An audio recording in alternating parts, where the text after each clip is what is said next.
Students, तो आज हम पढ़ने जा रहे हैं क्लास 12th के एनसीईआरटी को, ठीक है, बायोलॉजी के एनसीईआरटी को।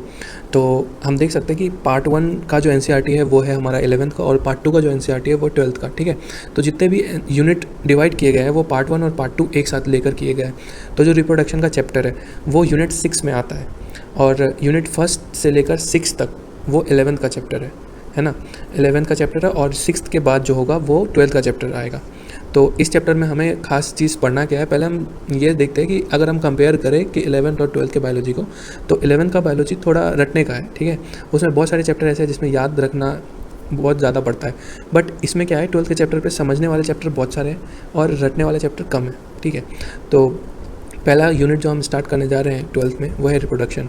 तो रिप्रोडक्शन में इंपॉर्टेंट क्या क्या है वो हम यहाँ पर देख लेंगे। पहले इस यूनिट में हम क्या क्या पढ़ने जा रहे हैं। पहला चैप्टर रिप्रोडक्शन इन ऑर्गेनिज्म, दूसरा सेक्सुअल रिप्रोडक्शन इन प्लांट। पहले हम रिप्रोडक्शन प्लांट में पढ़ेंगे और फिर हम पढ़ेंगे ह्यूमन रिप्रोडक्शन, ह्यूमन में पढ़ेंगे। फिर हम देखेंगे रिप्रोडक्टिव हेल्थ, ठीक है, तो रिप्रोडक्टिव हेल्थ देखेंगे, ठीक है। उसके बाद जैसा कि हम जानते हैं कि हर एक यूनिट में एक साइंटिस्ट को डिस्क्राइब किया जाता है, ठीक है ना, एक साइंटिस्ट के बारे में बताया जाता है। तो हम देखते हैं इसमें कौन से साइंटिस्ट हैं। इसमें हमारे पंचानन महेश्वरी, ठीक है। तो नाम से ये पता चल रहा है, नाम से क्या पता चल रहा है कि ये हमारे इंडिया के हैं, ठीक है। तो नाम से ये पता चल रहा है कि ये हमारे इंडिया के हैं। और अब देख लेते हैं कि इनका जन्म और कब और कहाँ हुआ था, है ना। तो इनका जन्म हुआ था नवंबर 1904 और जयपुर राजस्थान में हुआ था, ठीक है ना, जयपुर राजस्थान में हुआ था। तो इंटरेस्टिंग बात यह है कि इसके भी यूनिट 1 में जो साइंटिस्ट हैं उनका जन्म 1904 में हुआ था, और 11th के भी यूनिट 1 में जो साइंटिस्ट थे अर्नेस्ट मेयर, उनका भी जन्म 1904 को हुआ था, ठीक है ना। तो याद करने में उतनी परेशानी नहीं होगी, बट इनका जन्म जो हुआ था वो नवंबर में हुआ था, है ना। तो ये याद रखना पड़ेगा। और इनके बारे में जो भी इंपॉर्टेंट पॉइंट्स है वो आगे हम देखते हैं। पहला, he worked embryological aspect and popularize the use of embryological characters in the taxonomy, ठीक है। तो पहला वर्क इन्होंने क्या किया था, पॉपुलर कर दिया था। किसको पॉपुलर किया था? एम्ब्रियोलॉजिकल कैरेक्टर्स जो टैक्सोनॉमी में यूज़ किए जाते हैं, ठीक है, उसके एस्पेक्ट्स को इन्होंने पॉपुलर कर दिया था, ठीक है, पंचानन महेश्वरी ने। He establish the department of botany, university of Delhi, ठीक है। तो ड्यू में इन्होंने बॉटनी के डिपार्टमेंट को इस्टेब्लिश किया था, ठीक है ना। इन्होंने बॉटनी के डिपार्टमेंट को इस्टेब्लिश किया था कहाँ पर? ड्यू में, ठीक है, यूनिवर्सिटी ऑफ दिल्ली में। और वहाँ पे एक रिसर्च सेंटर भी बना दिया था एम्ब्रियोलॉजी और टिश्यू कल्चर पे, ठीक है। और फिर इन्होंने क्या किया था, इनिशिएट किया था आर्टिफिशियल कल्चर को, ठीक है ना, ऑफ इमेच्योर एम्ब्रियोज, ठीक है। तो इमेच्योर एम्ब्रियोज पे आर्टिफिशियल कल्चर को इनिशिएट किया था, उसके वर्क को इनिशिएट किया था, ठीक है। और क्या किया था, और एक काम किया था कि work on test tube fertilisation intra ovarian pollination, ठीक है। तो इन्होंने ये भी काम किया था, ठीक है। क्या किया था कि टेस्ट ट्यूब में फर्टिलाइजेशन करवाया था, जो कि ओवरी से बाहर यानी इंट्रा ओवरी पॉलिनेशन होता है, ठीक है ना। तो इनका ये काम बहुत ही इंपॉर्टेंट है, ठीक है। तो ये सारे चीज़ आप याद कर लेंगे, और ये आपको PDF नोट्स में भी मैं प्रोवाइड करवा दूंगा, लिंक डिस्क्रिप्शन में मिल जाएगी, ठीक है ना, मेरे वेबसाइट पर। आगे हम टेक्स्ट में जाते हैं, ठीक है। आगे हम टेक्स्ट इसका पढ़ते हैं। तो क्या है, chapter number 1 reproduction in organism, ठीक है। मेनली हमें इस चैप्टर में क्या क्या समझना है, ठीक है। पहले तो ये जान लेंगे, उसके बाद फिर आगे पढ़ेंगे। तो इस चैप्टर में हमें मेन जो पढ़ना है वो पढ़ना है sexual reproduction and asexual reproduction, ठीक है। Asexual reproduction and sexual reproduction, ठीक है, ये दोनों चीज़ हमें पढ़नी है, ठीक है। तो पहले हम पढ़ेंगे प्लांट में, फिर पढ़ेंगे एनिमल्स में, ठीक है, कैसे रिप्रोडक्शन होता है, क्या मोड ऑफ रिप्रोडक्शन होता है, ठीक है, कहाँ पे रिप्रोडक्शन होता है, मीडियम क्या होता है, ये सारी बातें हम इसमें करेंगे। बट एज ए पार्ट 1 हम जब पार्ट 1 पढ़ रहे हैं तो हम बस डील करेंगे एसेक्सुअल रिप्रोडक्शन को, ठीक है। और पार्ट 2 में हम डील करेंगे सेक्सुअल रिप्रोडक्शन को, ठीक है। तो आगे जो पार्ट 2 आएगा उसमें आप अगर सेक्सुअल रिप्रोडक्शन पढ़ना है तो आप मेरे पार्ट 2 को देख लीजिए, और अगर एसेक्सुअल रिप्रोडक्शन पढ़ना है तो आप इसी पार्ट में कंटिन्यू कर सकते हैं। तो chapter number 1 reproduction in organism हम पढ़ने जा रहे हैं, ठीक है। तो इंट्रोडक्शन में कुछ खास नहीं है, अगर थोड़ा बहुत जो खास है वो मैं हाईलाइट कर देता हूँ, ठीक है। तो आपको याद क्या रखना है, the period from birth to the natural death of an organism represents its life span, ठीक है। तो लाइफ स्पैन है क्या? लाइफ स्पैन है कि जब कोई भी किसी का भी जन्म होता है उसके बाद उसके नेचुरल डेथ तक, ठीक है, एक्सीडेंटल डेथ नहीं होगा, नेचुरल डेथ होगा, तभी हम किसी का एवरेज निकाल सकते हैं, ठीक है। ह्यूमन का एवरेज निकाल सकते हैं, किसी बैक्टीरिया का एवरेज निकाल सकते हैं अगर किसी का नेचुरल डेथ हो तो, ठीक है। कोई एक्सीडेंटल डेथ नहीं होना चाहिए, कोई इवेंट से डेथ नहीं होना चाहिए, बस वो नेचुरल डेथ हो तो ही हम उसको लाइफ स्पैन बोलते हैं, ठीक है। तो लाइफ स्पैन चाहे वो बड़ा ऑर्गेनिज्म हो, छोटा ऑर्गेनिज्म हो, ठीक है, सारे का लाइफ स्पैन फिक्स होता है, ठीक है ना। फिक्स होता है मतलब अप्रॉक्स फिक्स्ड ही होता है, और एक एवरेज हम मानकर चलते हैं हमेशा, ठीक है ना। तो उसी एवरेज के हिसाब से हम देखते हैं कि इसका लाइफ स्पेन क्या है, ठीक है। तो हम देख सकते हैं कि यहाँ पर एक पॉइंट और इम्पोर्टेंट है, ठीक है, जो मैं अभी हाईलाइट कर देता हूँ कि mango tree has much shorter life span as compare to peepal tree, ठीक है। तो पीपल और मैंगो ट्री में अगर हम कंपेयर करें तो मैंगो ट्री का जो लाइफ स्पेन है वो बहुत कम होता है पीपल से, ठीक है ना। पीपल का लाइफ स्पेन मैंगो ट्री से ज़्यादा होता है, ठीक है। और एक और इम्पॉर्टेंट चीज़ है, ठीक है, तो यहाँ पर देख सकते हैं कि life span of organisms are not necessary correlated with their size, ठीक है। अगर साइज़ हम देखें तो हम लाइफ स्पेन को कंपेयर नहीं कर सकते, मतलब अगर साइज़ बड़ा है तो ऐसा ना मान ले कि लाइफ स्पेन उसका ज़्यादा होगा, या साइज़ कम है तो ऐसा ना मान ले कि लाइफ स्पेन उसका कम होगा। जैसे कि एक एग्जांपल एनसीईआरटी में दिया है कि crow and parrot are not very different yet their life span show a wide difference, ठीक है।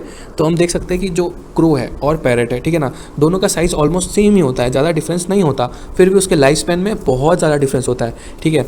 तो यहाँ हम देख सकते हैं कि साइज़ मैटर नहीं करता लाइफ स्पेन के लिए, साइज़ मैटर नहीं करता लाइफ स्पेन के लिए, लाइफ स्पेन के लिए उसका खुद का लाइफ स्पेन फिक्स्ड होता है, ठीक है। किसी का भी लाइफ स्पेन मतलब सेम नहीं हो सकता, अप्रॉक्स चल सकते हैं लेकर, बट सेम नहीं हो सकता। जैसे मैंगो ट्री, पीपल ट्री दोनों ही सेम अप्रॉक्स साइज़ के होते हैं, बट फिर भी मैंगो ट्री का जो लाइफ स्पेन होता है वो पीपल ट्री से कम होता है, यानी पीपल का ज़्यादा होता है, ठीक है। तो हम आगे देखते हैं कि किसका लाइफ स्पेन कितना होता है, ठीक है। तो एनसीईआरटी में ये जो डायग्राम दिया है किसका लाइफ स्पेन कितना होता है, ठीक है, तो ये लाइफ स्पेन का जो आंसर होगा वो मैं आपको पीडीएफ में प्रोवाइड करवा दूंगा, ठीक है। तो इसके लिए आप पीडीएफ डाउनलोड करके वहाँ से पढ़ सकते हैं, ठीक। तो ऐसे मैं बता देता हूँ किसका लाइफ स्पेन क्या होता है, ठीक है। अगर आप पीडीएफ डाउनलोड नहीं कर पा रहे तो मैं ऐसे ही आपको बता देता हूँ कि एलिफेंट का जो लाइफ स्पेन होता है वो 75 ईयर्स होता है, ठीक है, और अप्रॉक्स ले तो 65 to 90 ईयर्स तक हो सकता है। तो ये जो एलिफेंट का लाइफ स्पेन होगा वो 60 to 90 ईयर्स, ठीक है, हो सकता है। और जो रोज़ प्लांट है उसका 5 to 7 ईयर्स, ठीक है, ये हो सकता है, ठीक है। और डॉग का जो होता है लाइफ स्पेन वो होता है 20 to 30, ठीक है, इसमें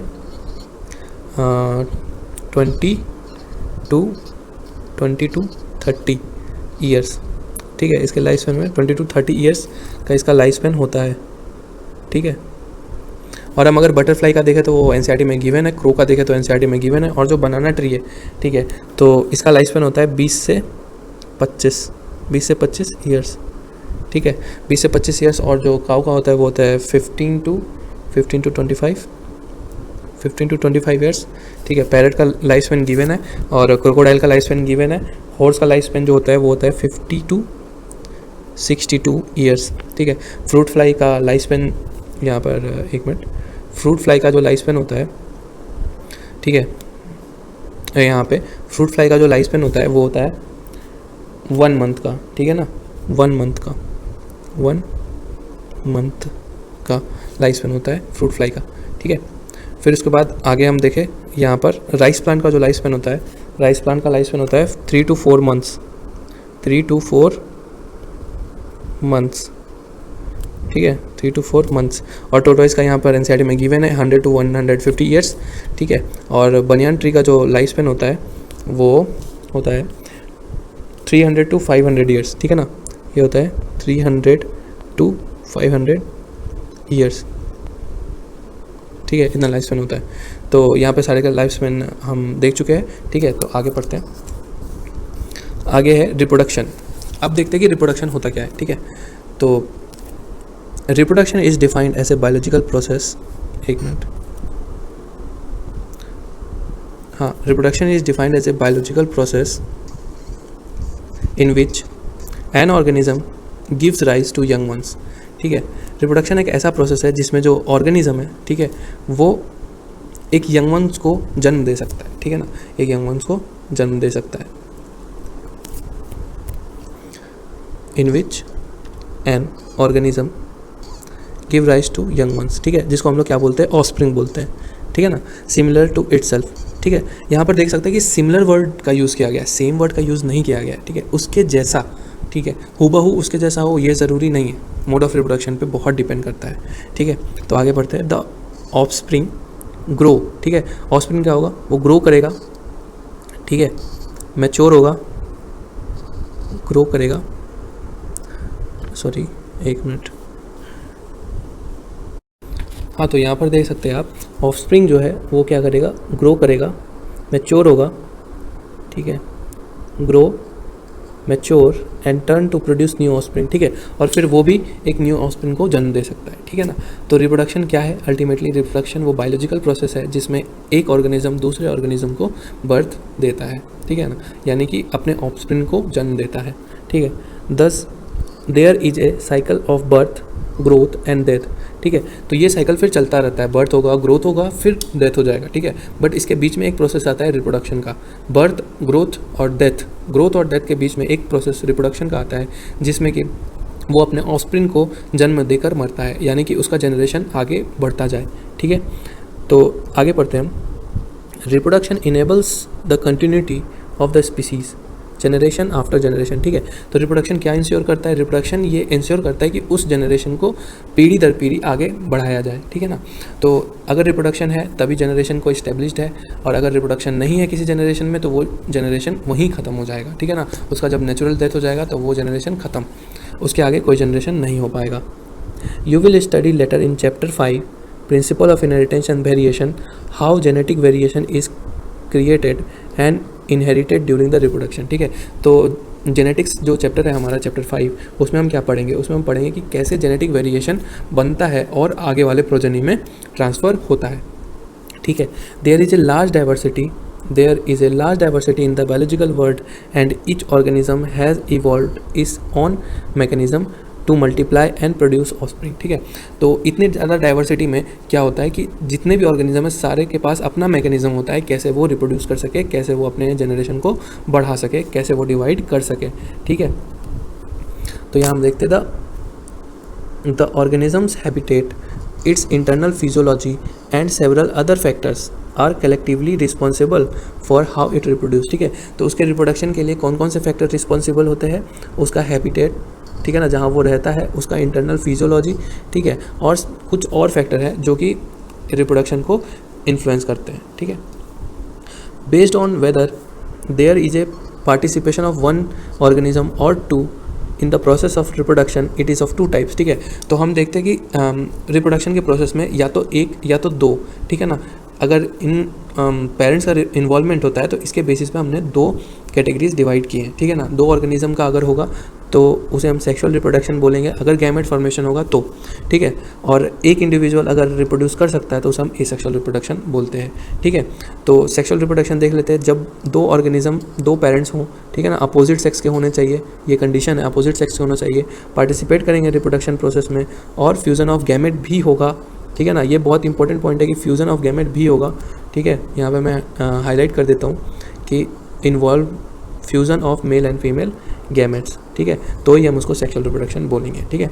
और एसेक्सुअल रिप्रोडक्शन में क्या होगा कि जब ऑफस्प्रिंग सिंगल पेरेंट से without involvement of gamete formation होता है तो उस रिप्रोडक्शन को हम एसेक्सुअल रिप्रोडक्शन बोल देते हैं, ठीक है। तो आगे हम देखते हैं कि एसेक्सुअल रिप्रोडक्शन क्या होता है, ठीक है, इसके मेंबर्स को क्या बोलते हैं, कैसे डिवाइड होता है सेल, ठीक है, किसमें एसेक्सुअल रिप्रोडक्शन होता है, तो इसको हम डिटेल में पढ़ते हैं यहाँ पर। तो हमारा टॉपिक जो है वो है एसेक्सुअल रिप्रोडक्शन, ठीक है।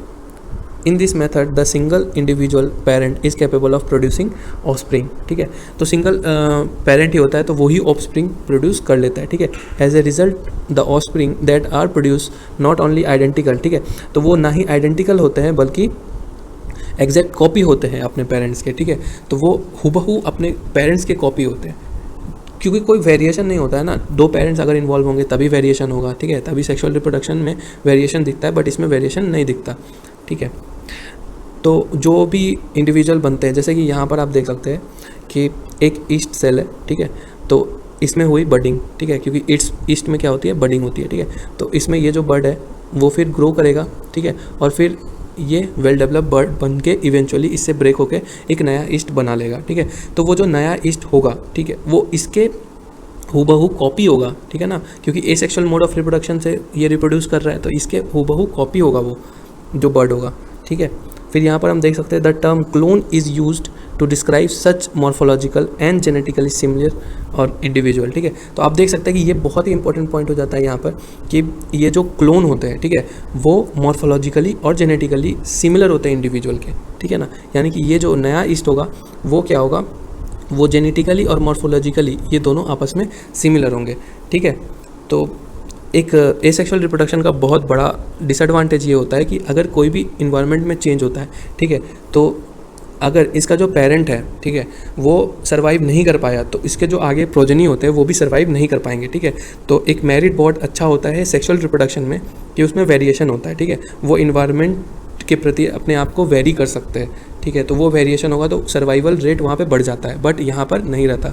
बहुत सारे ऑर्गेनिज्म ऐसे होते हैं कि वो एसेक्सुअल मोड से रिप्रोड्यूस करते हैं, बट जब एडवर्स कंडीशन आता है तो वो सेक्सुअल मोड में शिफ्ट हो जाते हैं। क्यों? क्योंकि वेरिएशन आ जाए। वेरिएशन से क्या हो सकता है कि उनकी सर्वाइवल रेट बढ़ जाती है, ठीक है ना।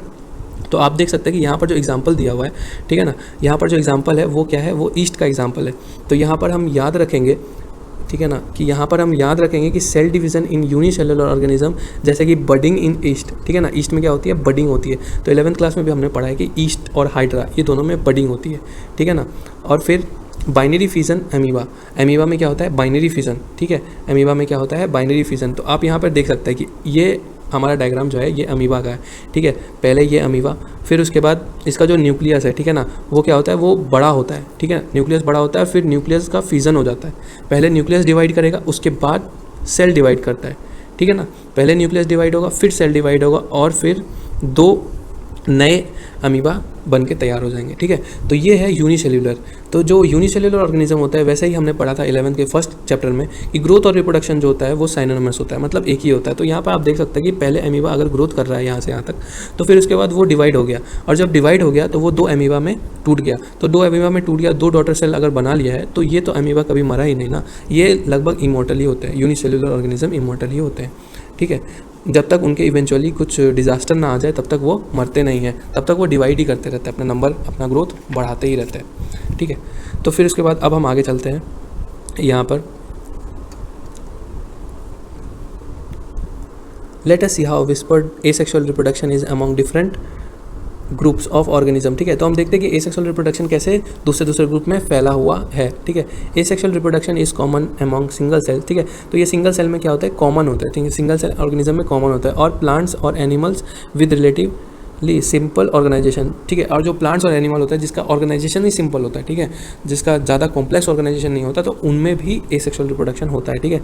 जैसे कि प्रोटिस्ट्स एंड मोनेरन्स, ठीक है ना, the organism or the parent cell divide by mitosis into 2 to give rise to new individual, ठीक है। तो जो फिगर दिया है उसमें क्या बताया है कि जो प्रोटिस्टा होते हैं, members of protista and members of Monera, ठीक है, मोनेरा के मेंबर्स आ जाएंगे बैक्टीरिया, प्रोटिस्टा में आ जाएंगे आपके बाकी जो यूनिसेल्यूलर यूकैरियोट्स है वो सारे आ जाएंगे, ठीक है। तो इनमें क्या बताया गया है कि जो सेल डिवीजन होता है वो माइटोसिस के थ्रू होता है, ठीक है। यूनिसेल्यूलर ऑर्गेनिज्म होता है, माइटोसिस से सेल डिवीजन हो गया, फिर उसके बाद वो क्या हो जाते हैं, वो रिप्रोड्यूस कर जाते हैं, यानी कि रिप्रोडक्शन हो जाता है उनका, बस सेल डिवीजन से ही रिप्रोडक्शन हो जाता है। Thus in this organism cell division itself है मोड ऑफ रिप्रोडक्शन, ठीक है। तो यहाँ पर एनसीईआरटी ने भी लिख दिया है कि सेल डिवीजन जो है क्या है, वही एक मोड ऑफ रिप्रोडक्शन बन जाता है इन सारे ऑर्गेनिज्म के लिए। अब हम देखते हैं कि ये जितने भी डायग्राम हैं यहाँ पे, ठीक है ना, एनसीईआरटी में जितने भी डायग्राम है वो क्या हो जाते हैं, इंपॉर्टेंट हो जाते हैं एग्जामिनेशन पॉइंट ऑफ व्यू से, ठीक है। तो पहला हम देखते हैं वो क्या है, जू स्पोर्स ऑफ क्लेमेडोमोनास, ठीक है। एक क्लेमेडोमोनास का जू स्पोर है, ये जो आपको दिख रहा है यहाँ पर, ये जू स्पोर्स ऑफ क्लेमेडोमोनास है, ठीक है ना, क्लेमेडोमोनास का जू स्पोर्स है, ठीक है। और आगे अगर हम देखते हैं तो ये है कोनिडिया ऑफ पेनिसिलियम, ठीक है। तो ये जो पेनिसिलियम नोटेटम है इसका क्या है, कोनिडिया, यहाँ पर आप देख सकते हैं कि इसका ये है कोनिडिया, ठीक है ना। यानी कि पेनिसिलियम में अगर मोड ऑफ रिप्रोडक्शन किसके थ्रू होता है तो आप क्या बोलेंगे, कोनिडिया के थ्रू होता है, ठीक है। किसके थ्रू होता है तो कोनिडिया के थ्रू होता है, यहाँ पर लिखा भी है कोनिडिया के थ्रू होता है, ठीक है। फिर उसके बाद आगे हम देखते हैं बर्ड्स इन हाइड्रा, ठीक है। तो ऊपर हमने पढ़ा बडिंग किस में था, ईस्ट में। अब यहाँ पर हम देख रहे हैं कि हाइड्रा में भी बडिंग होती है, हाइड्रा में भी बडिंग होती है, ठीक है। तो हाइड्रा में यहाँ पे बडिंग देख रहे हैं। और फिर है गैम्यूल इन स्पॉन्जेस, तो हम स्पॉन्जेस का देखते हैं, तो स्पॉन्जेस का मोड ऑफ रिप्रोडक्शन क्या है, बाय गैम्यूल, ठीक है। तो ये एग्जामिनेशन पॉइंट ऑफ व्यू से बहुत ज़्यादा इंपॉर्टेंट हो जाता है, ये सारे पॉइंट्स जो हैं ये बहुत ज़्यादा इंपॉर्टेंट है, ठीक है। तो आपने अभी जब भी पढ़ेंगे ये चैप्टर तो ये डायग्राम्स अच्छे से रिमेंबर कर लेंगे, इन डायग्राम का जो भी लेबलिंग होता है वो भी अच्छे से रिमेंबर कर लेंगे, ठीक है। क्योंकि डायग्राम भी कभी कभी एग्जामिनेशन में पूछ लिया जाता है, डायरेक्ट डायग्राम भी पूछ लिया जाता है। तो many single cell organism reproduce by binary fission, ठीक है। तो बहुत सारे सिंगल सेल ऑर्गेनिज्म जो है वो बाइनरी फिजन करेंगे, जैसे कि अमीबा, अमीबा में क्या होता है, बाइनरी फिजन होता है, ठीक है। तो जो एग्जांपल है यहाँ पर जो हम बचपन से पढ़ते आ रहे हैं, अमीबा और पैरामीशियम, ठीक है। तो अमीबा और पैरामीशियम दोनों में बाइनरी फिजन होता है। अमीबा में बाइनरी फिजन होगा और पैरामीशियम में भी बाइनरी फिजन होता है, ठीक है ना। पैरामीशियम जो है वो प्रोटोजोआ का मेंबर होता है, एमीबा भी जो होता है वो प्रोटोजोआ का मेंबर होता है, ठीक है। फिर हम पढ़ते हैं ईस्ट में, ठीक है। तो ईस्ट हम लोग देख चुके हैं अभी पहले ही। In yeast the division is unequal, ठीक है। ईस्ट में क्या होता है, अनइक्वल डिवीज़न होता है और स्मॉल बर्ड के थ्रू होता है, ठीक है ना, स्मॉल बर्ड के थ्रू होता है। हाँ, तो यहाँ पर देख सकते हैं आप कि जो ईस्ट होता है उसमें स्मॉल बर्ड्स होता है, यानी कि ईस्ट में हम पहले ही पढ़ चुके हैं कि बडिंग होती है, ठीक है ना।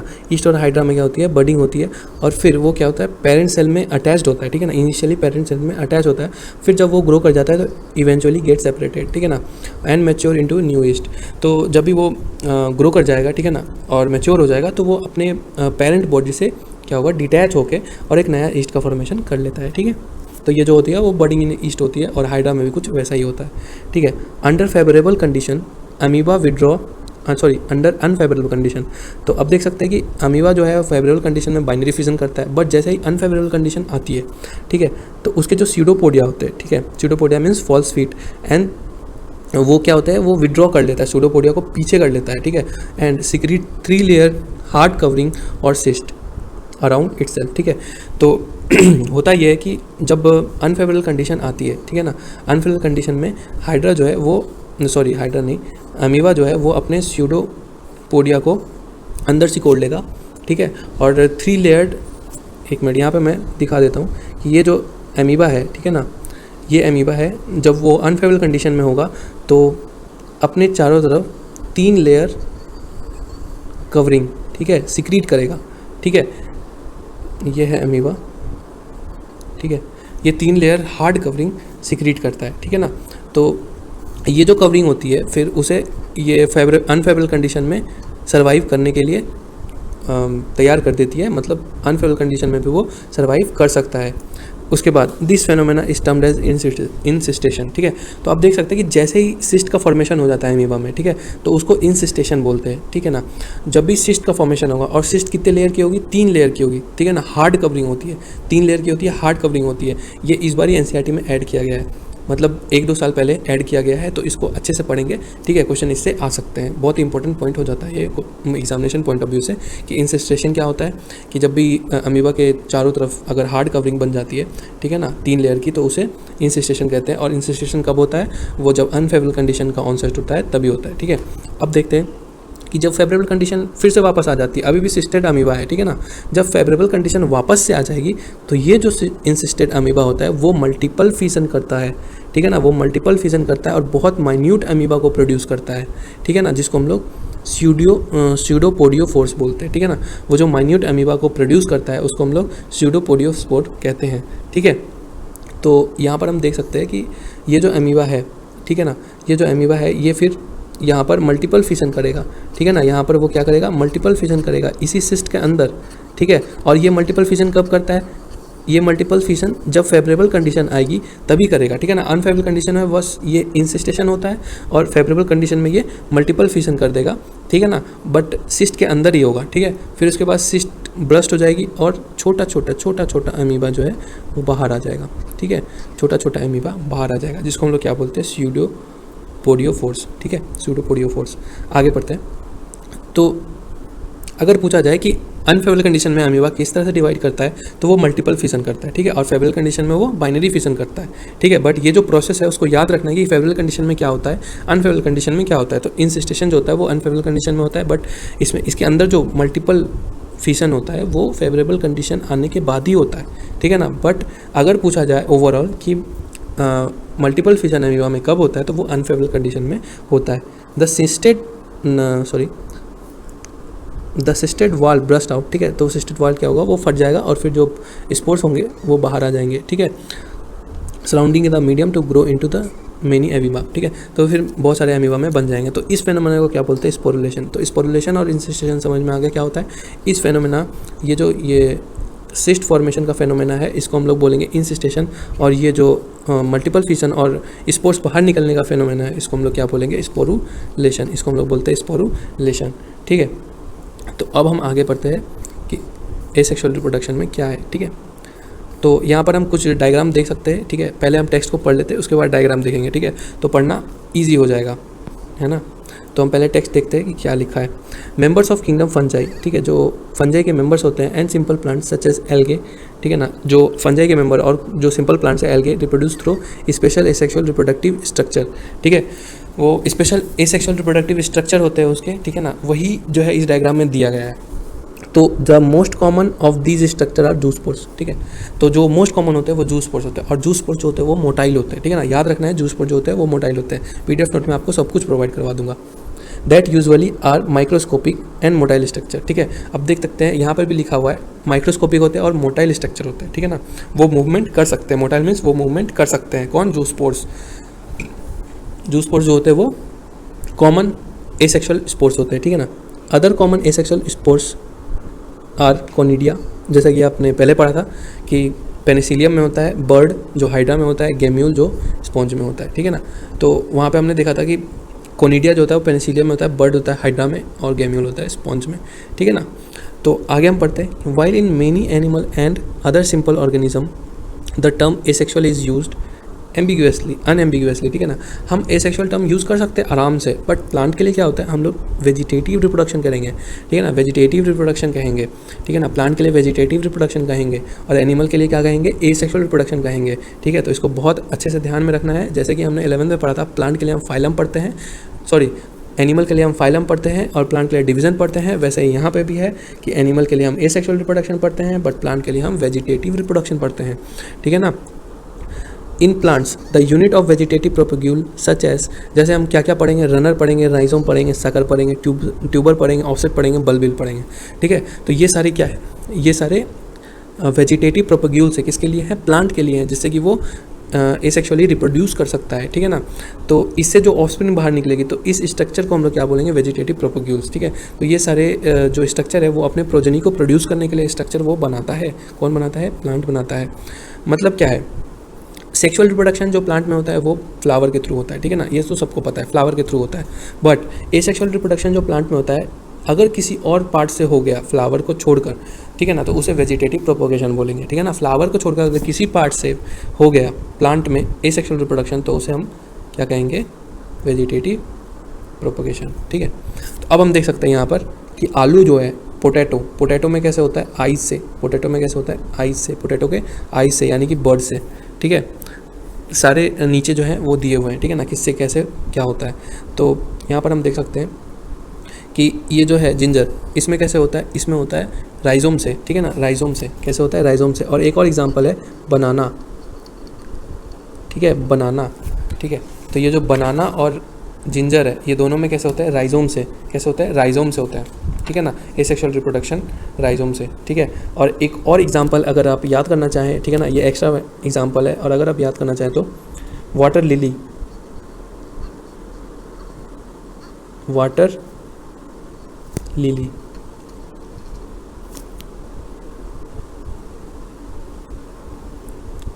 वो ऊपर का पेज है इसलिए नहीं लिख पा रहा हूँ, बट आप सुन लो, वाटर लिली, और अपने एनसीईआरटी में भी लिख लेना, ठीक है ना, वाटर लिली, ठीक। और एक और एग्जांपल है इसका, टर्मरिक, ठीक है। एक और एग्जांपल क्या है, टर्मरिक, ठीक है। तो ये राइजोम के 4 एग्जांपल हो गए, वाटर लिली, बनाना, टर्मरिक, जिंजर, ठीक है। तो इसको याद कर लेना है।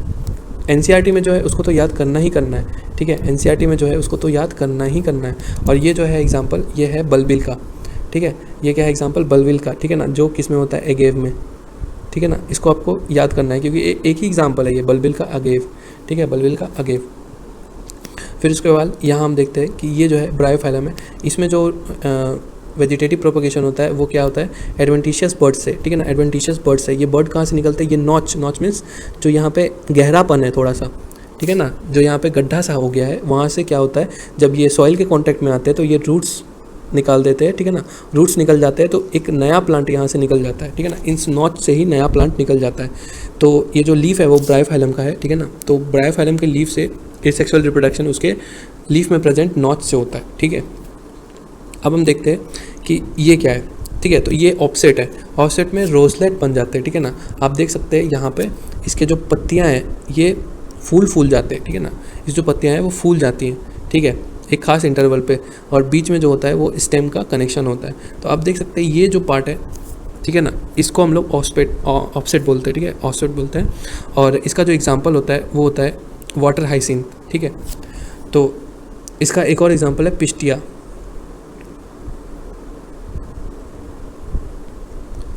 एक और एग्जांपल इकोर्निया, ठीक है ना, पिस्टिया और इकोर्निया, ठीक है। तो ये दो एग्जांपल है इसके ऑफसेट के। और बाकी अगर आप और एग्जांपल देखना चाहते हैं तो आप पीडीएफ नोट्स को डाउनलोड कर लीजिए, ठीक है। तो जो भी एनसीईआरटी के जहाँ पे भी वो एग्जांपल्स दिए होंगे, जैसे मॉर्फोलॉजी में बहुत सारे एग्जांपल दिए हुए हैं, तो वो सारे मैं एक जगह करके आपको वहाँ पे प्रोवाइड करवा दूंगा, ठीक है ना। आगे पढ़ते हैं।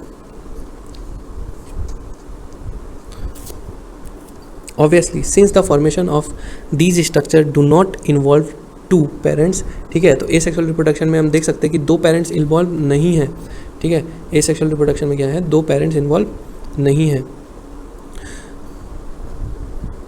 द प्रोसेस इन्वॉल्व एसेक्सुअल, ठीक है ना। तो इस प्रोसेस को हम लोग क्या बोलेंगे, एसेक्सुअल रिप्रोडक्शन बोलेंगे। In some organism if the body breaks into distinct pieces fragments, each fragment grows into an adult capable of producing offspring, जैसे हाइड्रा में होता है। This is a mode of asexual reproduction called fragmentation. तो आपको याद रखना कि fragmentation भी एक मोड ऑफ रिप्रोडक्शन है, जिसमें क्या होता है कि जैसे ये हाइड्रा में होता है, ठीक है ना, हाइड्रा स्पाइरोगेरा में भी फ्रेगमेंटेशन होता है, ठीक है। तो इसमें आपको देखना है कि क्या होता है कि जब फ्रेगमेंट टूट के अलग हो जाता है, ठीक है ना, जब फ्रेगमेंट बॉडी का टूट के अलग हो जाता है तो वो एक नया बॉडी प्रोड्यूस कर देता है, ठीक है। तो उसको हम लोग क्या बोलते हैं, फ्रेगमेंटेशन बोलते हैं, ठीक है। जैसे ये हाइड्रा, ठीक है, जैसे ये हाइड्रा, ठीक है, हाइड्रा का ये पार्ट जो है ये टूट गया, ठीक है, ये टूट गया, फिर ये क्या होगा, ये एक नया हाइड्रा बना लेगा,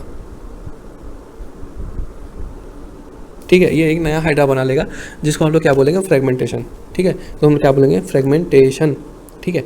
अब आगे पढ़ते हैं। You must have heard about the scourge of water bodies और about the terror of Bengal, ठीक है। तो आपने सुना होगा कि टेरर ऑफ बंगाल के बारे में आपने सुना होगा, ठीक है। तो ये क्या था, ये क्या था, यही था वाटर हाइसिंथ, ठीक है। ये क्या था, ये था वाटर हाइसिंथ। इसके अच्छे फूल के कलर के कारण, ठीक है ना, इसके फूल के कलर के कारण हमने इसे लाया था बाहर से, और ये क्या हुआ, ये यहाँ पर आकर बहुत फैल गया, ठीक है। ये यहाँ पर आकर बहुत ज़्यादा ही फैल गया, इतना ज़्यादा फैल गया कि ये जो वाटर बॉडीज़ का ऑक्सीजन जो होता है सारा का सारा यही ले लिया, जिसके कारण जो एक्वेटिक एनिमल्स, एक्वेटिक प्लांट्स, जो यूज़फुल प्लांट्स थे वो भी मरने लगे, ठीक है, क्योंकि सारा का सारा ऑक्सीजन इसके पास ही जा रहा था, ठीक है। तो ये प्लांट, ये जो है, ये लाइन इंपॉर्टेंट है, ये आप पढ़ लेंगे, ठीक है। जो फिशेस के लिए और भी जो एक्वेटिक एनिमल्स है वो सब के लिए क्या था, बहुत ही हानिकारक था, ठीक है। सब मरने लगे थे इसके कारण, जब भी ये इंडिया में आया था और बंगाल में ज़्यादा ही फैल गया था, ठीक है। तो इसके कारण सारे जो जीव जंतु है जो भी एक्वेटिक में रहते हैं वो सारे मरने लगे थे, ठीक है ना। तो इसको आप एक बार पढ़ लेंगे। Now you will learn more about in chapter 13 and 14, ठीक है। तो 13 और 14 में आप इसके बारे में और ज़्यादा पढ़ेंगे, ठीक है ना। तो अभी जो पढ़ेंगे वो क्या है, you may find it interesting to know that this plant was introduce in India. किसके लिए हुआ था, ब्यूटीफुल फ्लावर और शेप ऑफ लीव्स के लिए, ठीक है ना, समझ में आ गया, बस। Since it is propagate, it can propagate vegetatively, ठीक है। तो इसका जो प्रोपोगेशन होता है वो वेजिटेटिवली होता है, फेनोमेनल रेट, मतलब बहुत ज़्यादा ही रेट से होता है, और स्प्रेड हो जाता है वाटर बॉडी में शॉर्ट पीरियड ऑफ टाइम में, ठीक है ना, बहुत जल्दी ही स्प्रेड हो जाता है, ठीक है। तो it is very difficult to get rid of them, ठीक है। इससे छुटकारा पाना बहुत ही डिफिकल्ट था, तो इसके नेचुरल प्रेडेटर को हमने इंट्रोड्यूस कराया था। तो वो आप पढ़ेंगे चैप्टर 13 और 14 में, ठीक है। Are you aware of how plant like potato, sugar cane, banana, ginger, dahlia are cultivated, ठीक है। तो यहाँ पर जो दिया गया है, यहाँ पर बहुत सारे के बारे में हम जानते हैं, बहुत सारे के बारे में अभी मैं बताऊँगा। जैसे पोटैटो क्या है, वो आइज़ यानी बर्ड से प्रोपोगेट करता है, ठीक है। और फिर उसके बाद शुगर कैन, ठीक है। अगर हम शुगर कैन के बारे में देखें तो शुगर कैन जो होता है वो उसका जो रूट्स होता है, ठीक है ना, वो रूट से प्रोपोगेट करता है। मतलब अगर रूट जो है सॉइल में लग गया तो वो दूसरा शुगर कैन बन जाएगा, ठीक है ना। फिर हम बनाना देखते तो बनाना राइजोम से करता है, जिंजर राइजोम से करता है, ठीक है। और डालिया का देखें तो डालिया कैसे से करता है, वो बर्ड से करता है, ठीक है ना। डालिया जो है वो बर्ड से करता है, बर्ड, ठीक है। जो पोटैटो का बर्ड था वो डालिया भी बर्ड से ही करता है, ठीक है। अब आगे पढ़ते हैं। Have you seen small plants emerging from the bird cold I of potato tuber. क्या आपने देखा है, देखा ही होगा, फ्रॉम द राइजोम ऑफ बनाना, ठीक है, एंड जिंजर। तो इससे स्मॉल स्मॉल प्लांटलेट्स निकलते हैं, फिर उसके बाद वो क्या हो जाते हैं, ग्रो कर जाते हैं, ठीक है ना। व्हेन यू केयरफुली, ये सब इंपॉर्टेंट नहीं है, ठीक है ना। इंपॉर्टेंट क्या है, plantlets and plantlets in the plant listed above, जो ऊपर बताया गया है, यू विल नोटिस, ये कहाँ से निकलेंगे, ये नोड्स से निकलेंगे, ठीक है ना। जो भी नोड्स प्रेजेंट होंगे उस प्लांट में, ये नोड्स से ही निकलेंगे, ठीक है ना। नोड्स कहाँ होते हैं, वो मॉडिफाइड स्टेम्स में होते हैं, ठीक है ना। ये प्लांट में जो मॉडिफाइड स्टेम होते हैं उसमें ये नोड्स से निकलेंगे, ठीक है ना। नोड से क्या क्या चीज़ निकल सकते हैं, नोड से निकल सकते हैं, नोड से, है ना, नोड से निकल सकते हैं फ्लावर, ठीक है, नोड से निकल सकते हैं स्टेम, नोड से निकल सकता है ब्रांच, नोड से निकल सकता है लीफ, ठीक है। तो ये सारी चीज़ नोड से निकल सकते हैं, ठीक है। When the nodes come in contact with dam soil और वाटर, ठीक है ना। जब ये सॉइल और वाटर के कॉन्टैक्ट में आएंगे, they produce root and a new plant, ठीक है। तो ये क्या प्रोड्यूस करेंगे, ये प्रोड्यूस करेंगे, रूट प्रोड्यूस करेंगे और एक नया प्लांट बना लेंगे, ठीक है। Similarly adventitious bird arises from the notch present in the margin of the, ये तो मैंने बता दिया कि ब्रायोफाइलम के जो मार्जिन पे नॉच प्रेजेंट होता है वहाँ से ही न्यू प्लांटलेट निकल जाता है। It is interesting to note that asexual reproduction is the common method of reproduction in organism that have a relatively simple organisation. तो यहाँ से क्लियर हो चुका है, ये बात कंक्लूजन निकल चुका है कि जो सिंपल ऑर्गेनिजम्स होते हैं उसके लिए एसेक्सुअल रिप्रोडक्शन ही तरीका होता है, या फिर हम कह सकते हैं कि एक अच्छा तरीका होता है, ठीक है, कॉमन मेथड होता है रिप्रोडक्शन का, ठीक है। Like algae, fungi and that shift, हाँ तो अब देख सकते हैं, अब ये बहुत इंपॉर्टेंट पॉइंट है, इसे मैं हाईलाइट करता हूँ, ठीक है। लाइक एल्गे एंड फंजाई, ठीक है, and that they shift to sexual mode of reproduction just before onset of adverse conditions, ठीक है। तो यहाँ पर देख सकते हैं, ये बहुत इंपॉर्टेंट पॉइंट हो जाता है कि एल्गे और फंजाई के जो बहुत सारे मेंबर होते हैं, ठीक है, वो क्या होता है, वो सेक्सुअल मोड ऑफ रिप्रोडक्शन में शिफ्ट कर जाते हैं, ठीक है। जैसे ही एडवर्स कंडीशन आता है तो वो सेक्सुअल मोड ऑफ रिप्रोडक्शन में शिफ्ट कर जाते हैं। तो इसका बहुत बड़ा फैक्टर होता है वेरिएशन, ठीक है। अगर एडवर्स कंडीशन है तो नॉर्मल जो फंजाई और एल्गे होता है तो वो उस कंडीशन को नहीं झेल सकता, ठीक है, वो सर्वाइव नहीं कर सकता, तो फिर उसे सेक्सुअल मोड ऑफ रिप्रोडक्शन में स्विच करना पड़ता है, जिसके कारण वो वेरिएशन पैदा कर सके और सर्वाइव कर सके हार्श कंडीशन में भी, मतलब अनफेवरेबल कंडीशन में भी वो सर्वाइव कर सके, ठीक है ना। तो बस ये था एसेक्सुअल रिप्रोडक्शन के बारे में। अब ये सारे जो पॉइंट्स हैं वो आप देख लेंगे क्या है, ठीक है। यही पूछा गया है कि क्यों अनफेवरेबल कंडीशन में सारे जो है वो स्विच कर जाते हैं, ऐसा क्या होता है, ठीक है। और ये लास्ट लाइन है, asexual vegetative as well as sexual mode of reproduction are exhibited by higher plants, ठीक है। तो हायर प्लांट जो है वो सेक्सुअल मोड ऑफ रिप्रोडक्शन दिखाता है। ऑन अदर हैंड ये क्या है, एसेक्सुअल और vegetative as well as sexual mode of reproduction are exhibited by the higher plant, सही है, ठीक है ना। On the other hand only sexual mode of reproduction, ठीक है ना, एनिमल्स में जो है only sexual mode of reproduction हम देखने के लिए मिलता है, ठीक है ना। Only sexual mode of reproduction हम देख सकते हैं एनिमल में, बट प्लांट में हम देख सकते हैं कि हायर जो प्लांट होते हैं उसमें सेक्सुअल रिप्रोडक्शन और एसेक्सुअल रिप्रोडक्शन यानी वेजिटेटिव प्रोपगेशन भी हो सकता है, ठीक है। तो ये था पार्ट 1 जिसमें हमने पढ़ा एसेक्सुअल रिप्रोडक्शन के बारे में, और अब आएगा पार्ट 2, ठीक है। तो उसमें हम पढ़ेंगे सेक्सुअल रिप्रोडक्शन के बारे में, कौन कौन से इवेंट्स होते हैं, ठीक है, क्या मोड ऑफ रिप्रोडक्शन होता है, कैसे प्रोजेनी होते हैं, कैसे वेरिएशन होता है, ये सारे हम पार्ट 2 में देखेंगे। तो थैंक यू सो मच।